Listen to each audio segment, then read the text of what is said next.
नमस्कार सर्वांना. श्री स्वामी समर्थ. नवीन वर्षाच्या सुरुवातीलाच मोठी अंगारकी संकष्टी चतुर्थी आलेली आहे. संकष्ट चतुर्थी हा हिंदू धर्मातील अत्यंत महत्त्वाचा भगवान गणेशांचा व्रत दिवस आहे. आता या संकट चतुर्थी यामध्येच त्याचा अर्थ दडलेला आहे. संकष्ट म्हणजे संकट अडचणी दूर करणारा आणि चतुर्थी म्हणजे चंद्र महिन्यातील 4था दिवस म्हणजे संकटापासून मुक्ती मिळवण्यासाठी केला जाणारा गणपतीचा व्रत दिवस.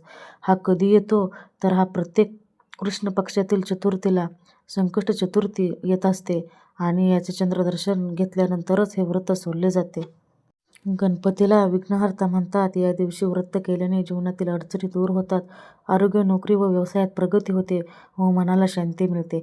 या दिवशी गणपती बाप्पाची कथा ऐकल्यास आपल्या सर्व इच्छा मनोकामना ह्या पूर्ण होत असतात. आपण आजच्या व्हिडिओमध्ये अंगारकी संकट चतुर्थीची संपूर्ण कथा ऐकणार आहोत. चला तर मग. ओम श्री गणेशाय नमः. पूर्वीच्या काळी पृथ्वीवर अनेक ऋषी मुनी तपस्येत मग्न होते. त्यांच्यात एक महान तपस्वी ऋषी होते, अंगारक ऋषी. अंगारक ऋषी हे अत्यंत तेजस्वी ब्रह्मचारी आणि शिवभक्त होते. त्यांनी आयुष्यभर कठोर तपस्या करण्याचा संकल्प केला होता. अंगारक ऋषींची एकच इच्छा होती, श्री गणेशांचं प्रत्यक्ष दर्शन आणि त्यांची अखंड कृपा मिळवावी. त्यासाठी त्यांनी एकांतात जाऊन घनदाट जंगलात कठोर तपस्या सुरू केली. ते दररोज उपवास करत होते, जमिनीवर झोपत होते आणि फक्त गणेश नामस्मरण करत होते. ऊन, पाऊस, थंडी कशाचीही पर्वा न करता त्यांनी तपस्या सोडली नाही.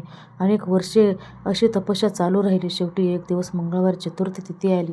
त्या दिवशी अंगारक ऋषींनी निर्जल उपवास केला. ओम श्री गणपतीय नमः या मंत्राचा अखंड जप केला आणि मनोभावे गणपती बाप्पांचे ध्यान केले. त्यांची तपस्या इतकी तीव्र होती की संपूर्ण ब्रह्मांडात कंप निर्माण झाला. तेव्हा स्वतः श्री गणेश प्रकट झाले. लाल वर्ण, गजमुख, विशाल पोट, करात मोदक आणि आशीर्वाद देणारा हात, तेजाने संपूर्ण परिसर उजळून निघाला. गणपती बाप्पाने अंगारक ऋषींना म्हणाले, वत्सा, तुझं कठोर तपस्येने मी अत्यंत प्रसन्न झालो आहे. तुला काय वर हवा आहे सांग. हे ऐकताच अंगारक ऋषी भावुक झाले. त्यांनी नम्रतेने बाप्पांच्या चरणी मस्तक टेकवले आणि म्हणाले, प्रभू, मला काहीही नको. माझे फक्त नाव सदैव तुमच्याशी जोडले जावे आणि जे भक्त मंगळवारी चतुर्थीचे व्रत करतील त्यांचे सर्व संकट तुम्ही दूर करावे हीच इच्छा आहे.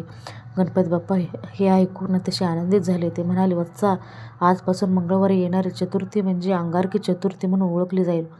या दिवशी जो भक्त श्रद्धेने माझे व्रत करेल त्याचे संकट मी स्वतः दूर करेन. गणपती बाप्पाने पुढे सांगितले, या दिवशी केलेले व्रत हजारो चतुर्थी व्रतांचे पुण्य देईल.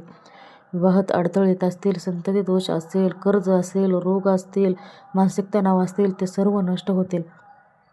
इतके सांगून श्री गणेश अंतर्धान पावले.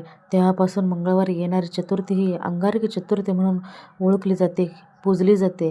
असे मानले जाते की या दिवशी गणपती बाप्पा पृथ्वीवर फिरून भक्तांच्या इच्छा पूर्ण करतात. जो भक्त उपवास करतो, गणेश मंत्राचा जप करतो, चंद्रदर्शन करतो आणि मन शुद्ध ठेवतो, त्याच्या आयुष्यातील मोठ्यात मोठे अडथळे दूर होतात. म्हणूनच शास्त्रात सांगितले आहे की अंगारकी चतुर्थीचे व्रत हे सर्व व्रतांमध्ये श्रेष्ठ आहे. कथेच्या शेवटी गणपती बाप्पाचे नामस्मरण जरूर करावे. गणपती बाप्पा मोरया, मंगलमूर्ती मोरया, संकटनाशन मोरया, मंगलमूर्ती मोरया.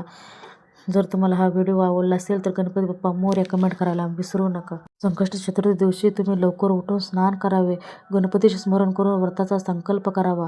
त्या दिवशी पूर्णपणे उपवास करावा, फलाहार घ्यावा. साबुदाण्याची खिचडी किंवा शेंगदाणे चालतात. पूजेचे साहित्य, गणपतीची मूर्ती किंवा फोटो असेल तो घ्यावा. त्यामध्ये नंतर दुर्वा, लाल फुले, मोदक, लाडू, धूप, दीप, पाणी, तांदूळ इत्यादी साहित्य घ्यावे आणि संध्याकाळी गणपतीची पूजा करावी आणि तुपाचा दिवा अवश्य लावा.